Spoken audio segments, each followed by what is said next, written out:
এখানে দেখো বেলুন সাজানো হয়ে গেছে ঘরে। আর এটা কোন ঘর বুঝতেই পারছো, এটা হচ্ছে আমার দিদি বাড়ি।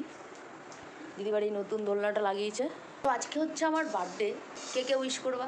ইনি হচ্ছে রাত্রিবেলা উইশ করেছে ফার্স্ট, তারপর আমার বাড়ির সবাই, আমার দিদি ছিল আরো ছবি সবাই। তো রাত্রে প্ল্যান হলো সকালবেলা সবাই মিলে একটা বেশ বার্থডে সেলিব্রেশন হবে, কিন্তু সকালবেলা আবার কি হলো সব ঝিমিয়ে গেল বুঝলাম। নিজের মনটাও খারাপ লাগছিল। তো গেলাম একটু পুজো টুজো দিয়ে চলে আসলাম দিদি বাড়ি। আসার পরে একটা ছোটখাটো সেলিব্রেশন হচ্ছে, তো সেটাই তোমাদের সাথে ছোট্ট একটা মিনি ব্লগের মাধ্যমে শেয়ার করছি। তো বেলুন যা আনা হয়েছে তার মধ্যে লিক, মানে বেশি তো দেয় না, কিন্তু লিক বেরোলে দোকানদাররা কেন দেবে না?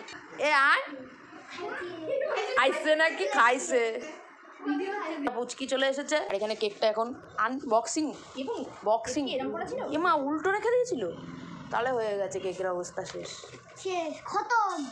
কেকটাকে উল্টো ফ্রিজের মধ্যে রেখেছিল, কি অবস্থা আমার কপালে আজকে সবই দেখলাম যা ভেস্তা ন্যাস্তা। সকাল থেকে সবকিছু ওলট পালট হয়ে গেছে। সকালে এমনি মুডটা নষ্ট হয়ে গেছিল।